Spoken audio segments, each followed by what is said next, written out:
Hello बच्चों, कैसे हैं आप लोग।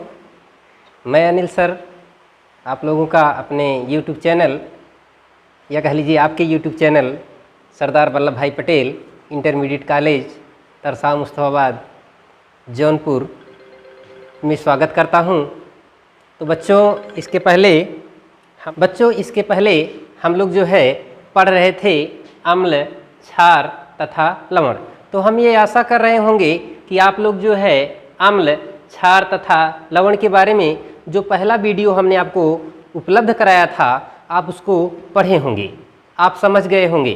तो हमने गुण के आधार पर थोड़ा जो है अम्ल और क्षार के बारे में हम आपको बता दिए थे कि अम्ल क्या होता है, क्षार क्या होता है। अम्ल हमने आपको बताया था कि अम्ल क्या होता है, स्वाद में कैसा होता है, खट्टा होता है। तो वहीं पर क्षार को बताया था, क्षार स्वाद में कैसा होता है। तो आपने देखा होगा, हमने बताया था कि क्षार जो होता है स्वाद में क्या होता है, कड़वा होता है। फिर हमने बताया था कि जो अम्ल होता है वह जो है नीले लिटमस पत्र को क्या कर रहा था, लाल कर दे रहा था। और क्षार क्या कर रहा था, जो है लाल लिटमस पत्र को क्या कर रहा था, नीला कर रहा था। तीसरा हमने आपको बताया होगा इसी प्रकार से कि जो अम्ल होता है वह क्षार को क्या कर रहा था, उदासीन कर दे रहा था। तो आप क्षार के बारे में पढ़ेंगे तो फिर क्षार भी क्या करता है, अम्ल को उदासीन कर देता है। तो हम आपको इसी प्रकार से हमने अम्ल और क्षार के बारे में आपको बताए थे। एक चीज और था, अगर आप देखेंगे तो अम्ल क्या होते हैं, अम्ल का जो पीएच मान होता है, अम्ल का पीएच मान जो होता है, पीएच वैल्यू, पीएच मान जो होता है ग्रेटर देन अम्ल का पीएच मान जो होता है ये क्या होता है, 7 से क्या होता है, कम होगा। 7 से ऐसे लिख देते हैं पीएच मान, है ना। 7 से क्या होता है, पीएच मान 7 से कम होता है। 7 से क्या होगा, कम होगा। तो हम आपको ये बता रहे थे कि अम्ल जो होता है, अम्ल का पीएच मान क्या होगा, 7 से कम होगा। और दूसरा जो है क्षार का पीएच मान जो होगा, क्षार का पीएच मान 7 से अधिक होगा। 7 से क्या होगा, अधिक होता है। वहीं पर आप लिख लेंगे, इसके पहले आप लिख लेंगे तो अम्ल का पीएच मान क्या होता है, 7 से कम होगा। क्षार का पीएच मान क्या होगा, 7 से अधिक होगा। तो भैया जी इसके पहले जो हमने आपको पढ़ाया था आप उसको जो है एक बार फिर पढ़ लीजिएगा। अब आगे हम आपको पढ़ाते हैं अम्ल और क्षार की परिभाषाएं। अम्ल और क्षार की परिभाषाएं। अम्ल और क्षार की परिभाषा। अम्ल और क्षार की परिभाषा में पहली परिभाषा हम देखते हैं किसके अनुसार, अर्हेनियस के अनुसार। किसके अनुसार देखते हैं, अर्हेनियस। किसके अनुसार, अर्हेनियस के अनुसार। अर्हेनियस के अनुसार यहाँ पर हम आपको बता रहे थे अम्ल और क्षार की परिभाषा अर्हेनियस के अनुसार। तो अकॉर्डिंग टू अर्हेनियस पहले इन्होंने क्या बताया है, अम्ल के बारे में बताया। अम्ल को क्या कहा कि वे पदार्थ, इन्होंने कहा कि ऐसे कह लीजिए अम्ल वे पदार्थ होते हैं, या ऐसे कहिए कि वे पदार्थ, कोई भी पदार्थ हो, वे पदार्थ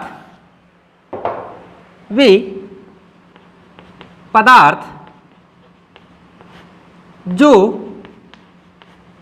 जल में कहाँ पर, जल में, इनके लिए जो है जलीय माध्यम होना चाहिए। क्या होना चाहिए, जलीय माध्यम होना चाहिए। अर्हेनियस का जो कॉन्सेप्ट है ये जलीय माध्यम के अनुसार है।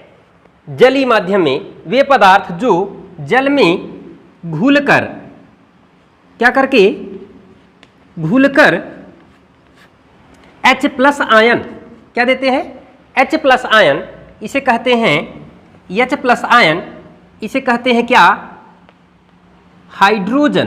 क्या कहते हैं, हाइड्रोजन आयन, हाइड्रोजन आयन देते हैं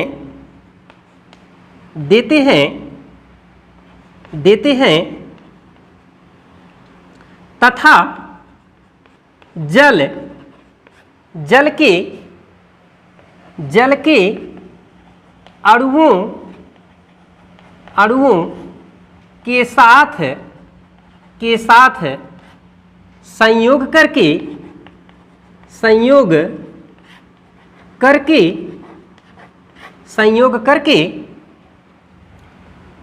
H3O प्लस हाइड्रोनियम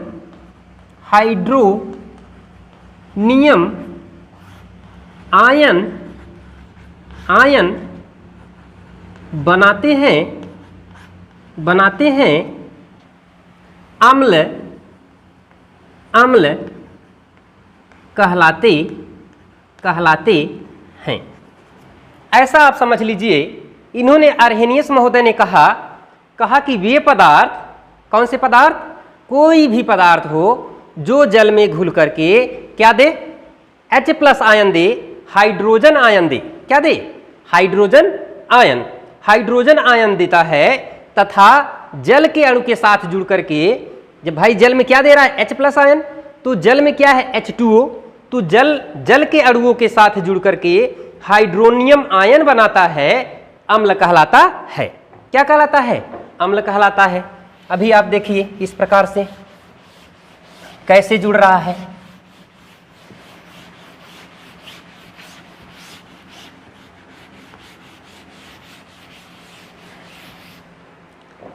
देखिए यहां पर क्या है आपका, क्या है, एक HCl, यहां पर क्या है, एक्वस, कहने का मतलब जलीय माध्यम है।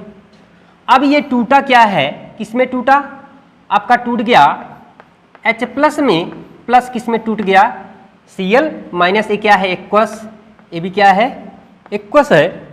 अब यहां पर क्या कर रहा है, ये जो मिला है H+ आयन, इसे कहते हैं क्या, हाइड्रोजन आयन। क्या कहा जाता है, हाइड्रोजन आयन। जो हाइड्रोजन आयन मिला हुआ है ये क्या करेगा, किससे क्रिया करेगा, वाटर मॉलिक्यूल से। अब यहां पर क्या है आपका H2O है, क्या है, H2O, ये भी कैसा है, एक्वस, प्लस आपका क्या हो गया, H+ आयन, ये भी क्या है आपका एक्वस। अब ये जुड़ करके क्या बना रहा है आपका H3O प्लस बना रहा है, इसे कहा जाता है क्या, हाइड्रोनियम आयन। क्या कहा जाता है, हाइड्रोनियम आयन कहा जाता है। ये हाइड्रोनियम आयन बनाते हैं, क्या बनाते हैं, हाइड्रोनियम आयन बनाते हैं। अगर आपको ये डिफिनीशन जो है कठिन लग रहा है तो आप सीधे ऐसे कहिएगा कि वे पदार्थ जो जल में घुलकर, कहाँ पर घुलकर, जल में घुलकर क्या देते हैं, H+ आयन देते हैं, H+ आयन देते हैं, वे क्या कहलाते हैं, अम्ल कहलाते हैं। वे क्या कहलाते हैं, अम्ल कहलाते हैं। ठीक है, आप हमेशा जानिए इसमें अगर अर्हेनियस की बात आएगी तो सिर्फ किसकी बात करेगा, H+ आयन की। किसकी बात करेगा, H+ आयन की। दूसरा परिभाषा देख लीजिए, दूसरा परिभाषा आप देखिए, इस परिभाषा नहीं बल्कि दूसरा उदाहरण आप देखिए कैसे। तो आप इसको जो है ऐसे एक एक को आप नोटिस करते जाइएगा, एक एक एग्जाम्पल को आप क्या करिएगा, आप लिखते जाइएगा। दूसरा इस प्रकार से अगर आप देखें भैया तो कैसे होगा, तो इस प्रकार से जैसे मान लीजिए यहाँ पर आपका क्या है, आपका H2SO4 है। क्या है आपका H2SO4, ये आपका H2SO4, ये भी क्या है आपका एक्वस है। कैसा है, ये एक्वस है।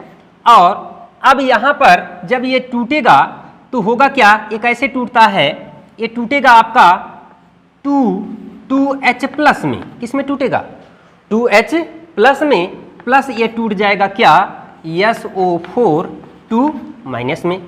यहाँ पर आप देख रहे हैं ये क्या बन गया है, हाइड्रोजन आयन बन गया। अब यहाँ पर क्या है आपका हाइड्रोजन आयन, जैसे ले लीजिए 2H+ है, प्लस क्या है 2H2O, ये क्या है, ये भी क्या है आपका एक्वस मीडियम है, ये भी कैसा है, एक्वस है।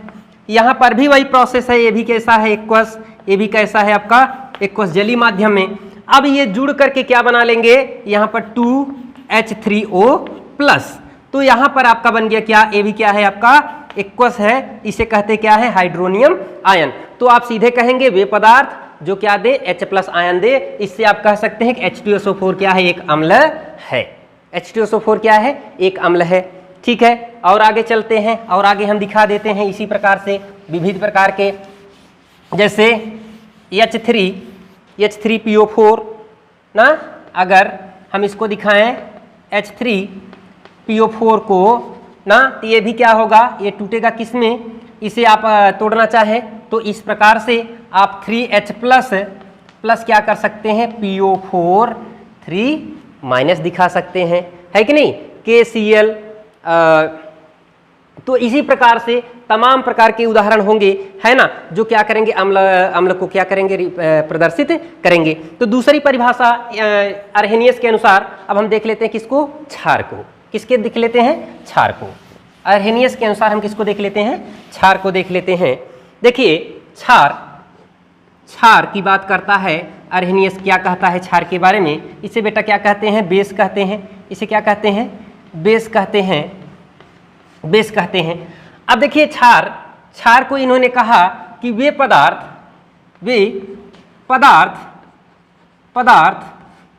जो जल में कहाँ पर, जल में घुलकर क्या करके, घुलकर OH- आयन, इसे कहते हैं हाइड्रॉक्साइड आयन। क्या कहते हैं,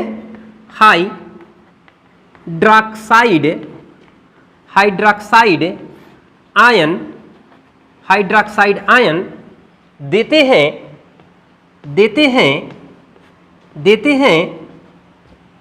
हाइड्रॉक्साइड आयन देते हैं, क्या कहलाते हैं, क्षार कहलाते हैं, क्षार कहलाते हैं। अब आप देखिए यहां पर क्या है, NaOH है, क्या है, NaOH। ये भी कैसा होना चाहिए, एक्वस मीडियम, माध्यम क्या होना चाहिए, जलीय माध्यम होना चाहिए। अब यहां पर ये टूटेगा किसमें, ये टूटेगा क्या, Na+ में, और फिर किसमें टूटेगा, ये OH- में। अगर आप देखें तो यहां पर ये दे रहा है, क्या दे रहा है, ये कैसा है, एक्वस, ये कैसा है, एक्वस, क्या दे रहा है, ये हाइड्रॉक्साइड आयन। क्या दे रहा है, हाइड्रॉक्साइड आयन। क्या दे रहा है, हाइड्रॉक्साइड आयन दे रहा है। देखिए हाइड्रॉक्साइड आयन दे रहा है। फिर आगे देखिए दूसरी परिभाषा नहीं बल्कि दूसरा एग्जाम्पल और देख लीजिए। दूसरा एग्जाम्पल इसी प्रकार से,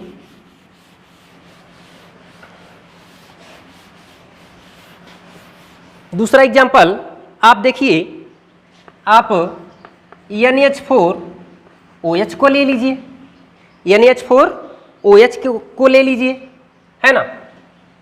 तो यहां पर क्या होगा, जब आप इसको डिसोसिएट करोगे, किसको, NH4OH को, तो यह टूटेगा क्या, NH4+ टूटेगा OH-। और आप ले लीजिए क्या, KOH, किसको ले लेंगे, KOH को। जब आप इसको, यहाँ पर भी माध्यम क्या होता है, एक्वस मीडियम, ये भी कैसा होता है, एक्वस मीडियम, है ना, एक्वस, और फिर क्या होगा, एक्वस। ये टूटेगा किसमें, K+ में, प्लस टूटेगा किसमें, OH- आयन में। तो आप देख रहे हैं, आप बता सकते हैं कि वे पदार्थ जो क्या होते हैं, जल में घुल करके क्या देते हैं, वे पदार्थ जो जल में घुल करके OH- आयन देते हैं, वे क्या होते हैं, क्षार होते हैं। तो आपने कई एग्जाम्पल्स देखे, जैसे NaOH को देख लिया, KOH को देख लिया, है कि नहीं। आपने और देखा था, NaOH को देखा था। आप ऐसे देख लीजिए CaOH, है ना, CaOH टेकन ट्वाइस। जब आप इसको डिसोसिएट करोगे, इसको डिसोसिएट करोगे तो यहाँ पर क्या हो जाएगा, Ca2+ हो जाएगा, प्लस क्या हो जाएगा, 2OH- हो जाएगा। और आगे आप ऐसे देख सकते हो, आप देख सकते हैं MgOH टेकन ट्वाइस, इसको भी आप डिसोसिएट कर लीजिए इसी प्रकार से। इसको आप डिसोसिएट करोगे तो हो जाएगा क्या, Mg2+ हो जाएगा 2OH-। ठीक है, तो आप समझ गए होंगे है ना। अर्हेनियस महोदय जो है सिर्फ एक ही बात करते हैं, ये कहते हैं कि अम्ल वे होते हैं जो H+ आयन देते हैं, क्षार वे होते हैं जो OH- आयन देते हैं। तो हम दिखा देते हैं इसी प्रकार से, ऐसे इन्होंने कैसे कहा है ना। एक शार्ट में अर्हेनियस महोदय ने कहा acid are H+ ion donor. क्या कहा? Acid are H+ ion donor. और बेस के बारे में कहा, इन्होंने कहा कि बेस आर OH- आयन क्या होता है? डोनर। ठीक है, बातें आप समझ रहे हैं ना। हाँ, हम ये आशा कर रहे होंगे कि आप इसको क्या होंगे, समझ रहे होंगे और नोट भी कर रहे होंगे। तो ये क्या है? H+ आयन, यह क्या है? डोनर। ठीक है ना। तो दो बातें अर्हेनियस ने ये बताया। अर्हेनियस ने कहा कि एसिड वह होगा जो H+ आयन क्या होगा? डोनर होगा, और बेस वह होगा जो OH- आयन डोनर होगा। इन्होंने डोनर की बात कह लिया। अच्छा, इसके आगे दूसरी परिभाषा, एक और परिभाषा है, दूसरी परिभाषा एक आते हैं ब्रास्टेड लोरी। कौन आते हैं? ब्रास्टेड लोरी आते हैं। उनकी परिभाषा हम आपको बता देते हैं, ब्रास्टेड लोरी की। ब्रास्टेड लोरी। दूसरा आता है कौन? ब्रॉन्स्टेड लोरी। अब देखिए दूसरी परिभाषा, दूसरा क्यों आएगा भाई? इसका मतलब है पहले में क्या है, कुछ गड़बड़ी रही होगी, है कि नहीं। पहला क्या था? पहली परिभाषा कौन दिया? अर्हेनियस ने दिया। अर्हेनियस महोदय ने क्या किया, एक चीज नेसेसरी कर दिया कि कोई भी पदार्थ तभी अम्ल हो सकता है जब वो क्या हो, कहाँ घुले? जल में। अगर जल में नहीं घुलेगा तो वह अम्ल नहीं होगा। ये कौन कहा?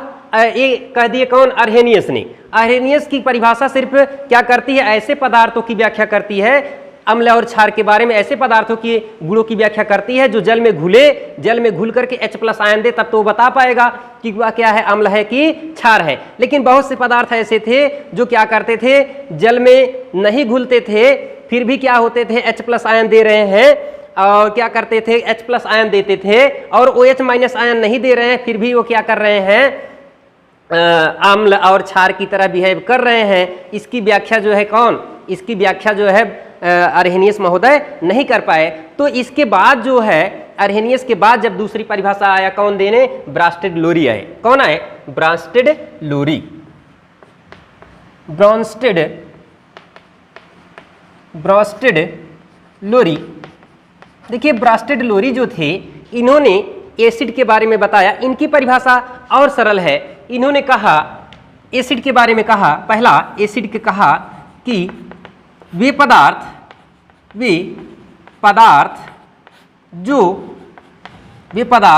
जो प्रोटॉन देते हैं। क्या देते हैं? प्रोटॉन। वे पदार्थ जो प्रोटॉन दाता होते हैं। क्या होते हैं भैया? प्रोटॉन दाता होते हैं, प्रोटॉन देने वाले होते हैं, प्रोटॉन दाता होते हैं। वे पदार्थ जो प्रोटॉन दाता होते हैं, अम्ल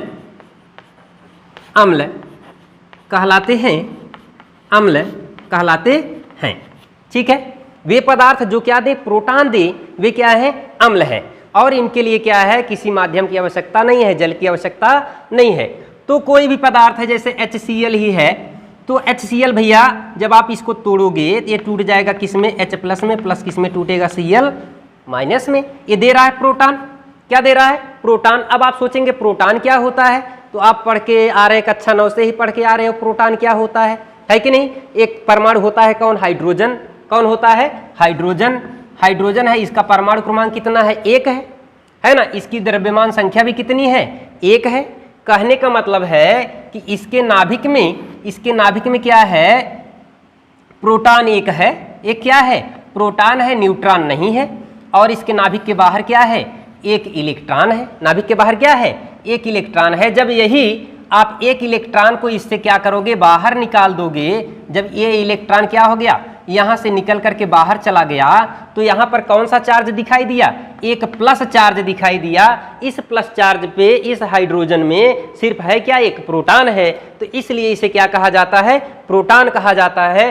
तो इन्होंने कहा कि वे पदार्थ जो प्रोटॉन दाता होते हैं अम्ल कहलाते हैं। ठीक है, जितने भी पदार्थ हों, जैसे आप क्या है H2SO4 को लोगे, ये भी क्या है इसी प्रकार से क्या है आपका क्या है H2SO4, ये आपका क्या हो गया?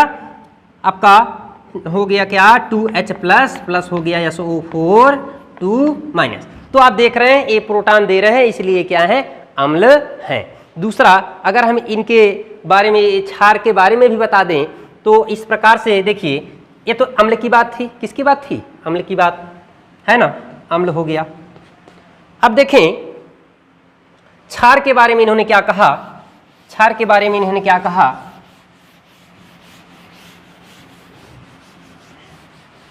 ब्रास्टेड लोरी महोदय ने क्षार के बारे में क्या कहा? तीसरा है ब्रास्टेड लोरी के बारे में, क्षार के बारे में इन्होंने क्या कहा है? इन्होंने कहा कि वे पदार्थ है ना जो प्रोटॉन को ग्रहण करते हैं। एक तो कहा कि प्रोटॉन क्या करता है? देता है। दूसरा इन्होंने क्या कहा कि प्रोटॉन ग्रहण करे। कहा कि वे पदार्थ जो प्रोटॉन ग्रहण करते हैं क्षार कहलाते हैं। क्या कहलाते हैं? क्षार कहलाते हैं। अब आप देखिए, मान लीजिए यहां पर क्या है? NH3 है। क्या है? NH3 है। अब भैया NH3 है तो है क्या? यहां पर क्या है? H+ आयन है, प्रोटॉन है। क्या है ये? प्रोटॉन। अब ये क्या कर रहा है? इसको क्या कर रहा है? ग्रहण कर रहा है। तो ये क्या हो गया? NH4+। क्या हो गया? NH4+ हो गया। इसको क्या कहते हैं?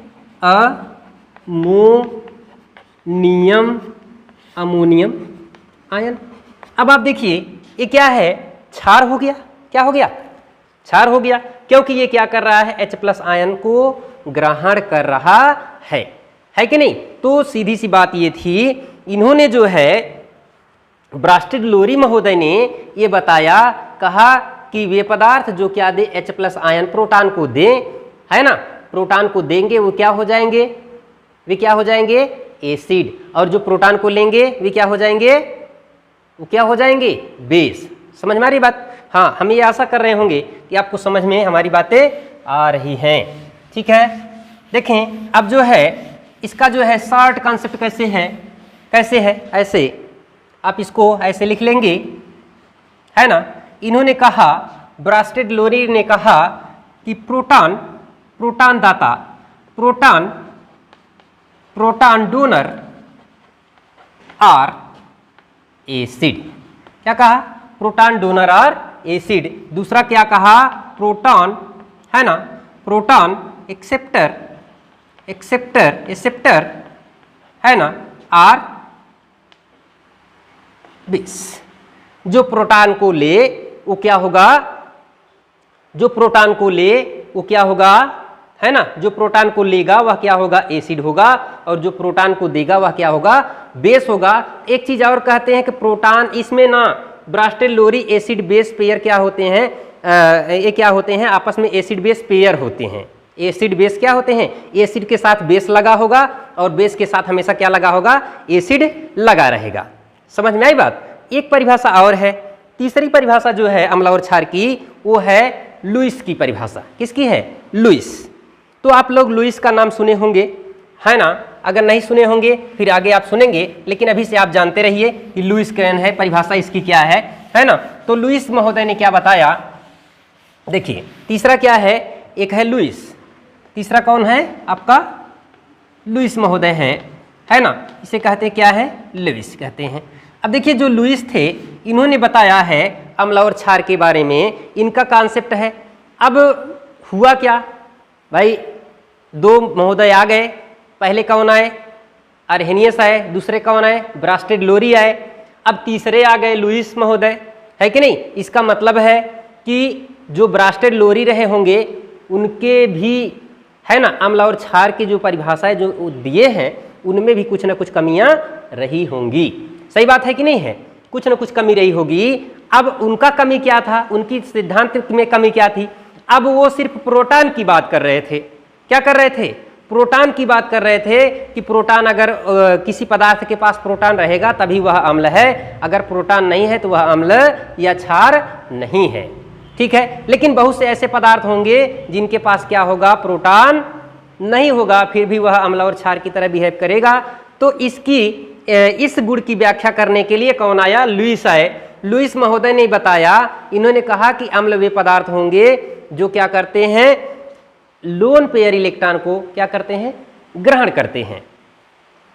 क्या करते हैं? इन्होंने बताया अम्ल के बारे में, लुईस महोदय ने कहा कि वे पदार्थ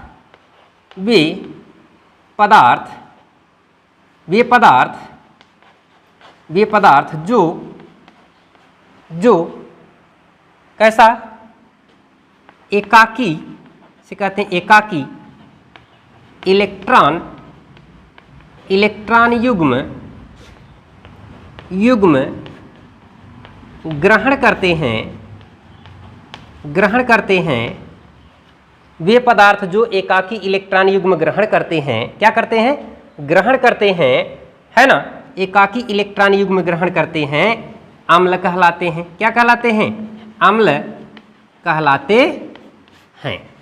दूसरी परिभाषा इन्होंने क्षार के बारे में बताया। किसके बारे में?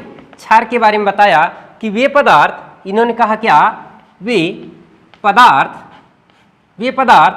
जो एकाकी एकाकी इलेक्ट्रॉन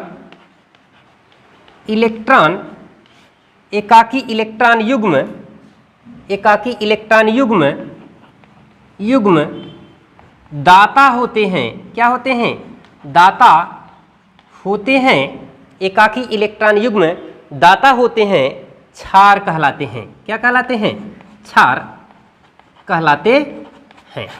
क्षार कहलाते हैं। अब भैया इसका उदाहरण आप देख लीजिए। उदाहरण कैसे होगा? इस प्रकार से आप देखिए, यहां पर कोई एक पदार्थ A है, दूसरा कोई पदार्थ क्या है आपका, B है। अब इसके पास क्या है, एकाकी इलेक्ट्रॉन युग्म है और इसके पास एकाकी इलेक्ट्रॉन युग्म नहीं है। अब ये क्या कर रहा है, ये एकाकी इलेक्ट्रॉन युग्म इसको दे रहा है। तो जो देता है, जो दाता होता है, वह होता है बेस। कैसा बेस होता है? इसको कहते हैं क्या, लुईस बेस।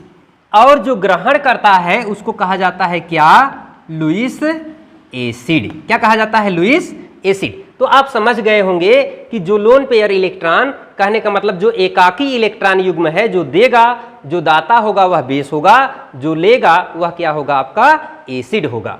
तो आप ऐसे और देखिए इसका उदाहरण इस प्रकार से। ऐसा यहां पर क्या है, एक आपका है NH3 अमोनिया, इसके पास क्या है, लोन पेयर इलेक्ट्रॉन है। दूसरा आप देखिए आपका एक और कंपाउंड है BF3 है। यहां पर इसके पास एकाकी इलेक्ट्रॉन युग्म लोन पेयर इलेक्ट्रॉन दिखाई दे रहे हैं, लेकिन इसके पास लोन पेयर इलेक्ट्रॉन दिखाई नहीं दे रहे हैं। तब ये क्या करेगा, यहां पर क्या है, इसके अष्टक को पूर्ण करने के लिए अब ये अपना लोन पेयर इलेक्ट्रॉन इसको देगा। जब ये अपना लोन पेयर इलेक्ट्रॉन इसको दे रहा है तो दाता कौन है, ये है दाता है। तो इसे क्या कहेंगे, लुईस, क्या कहेंगे भाई, दाता को क्या कहा जाता है, लुईस बेस। क्या कहा जाता है, लुईस बेस। और फिर ये क्या है, आपका ग्राही है, कहने का मतलब एक्सेप्टर है, ग्रहण करने वाला है। ये क्या कर रहा है, ग्राही कहते हैं या ग्रहण करने वाला। ये क्या है, ग्रहण करने वाला है। जब ये ग्राही है भैया, इसे क्या कहेंगे, लुईस एसिड। क्या कहेंगे, लुईस एसिड कहेंगे। तो हम ये आशा कर रहे हैं बेटा कि आप लोग जो है 3 परिभाषाएं मैंने बताया है, एक अर्हेनियस का बताया है, दूसरा ब्रास्टेड लोरी का बताया है, तीसरा आपको बताया है कौन, लुईस का। ये 3 परिभाषाएं आप लोग याद कर लेंगे। अब जो है हम आपको अगले दिन जो है अगले पार्ट में हम आपको जो है क्या बताएंगे, इसके जो है रासायनिक गुण को बताएंगे, अम्ल और क्षार के रासायनिक गुण को बताएंगे, है ना। फिर इसके बाद और आगे फिर चलेगा, लेकिन जो है अब अगले दिन हम जो है अम्ल और क्षार के रासायनिक गुण को बताएंगे। तो तब तक के लिए बहुत बहुत धन्यवाद।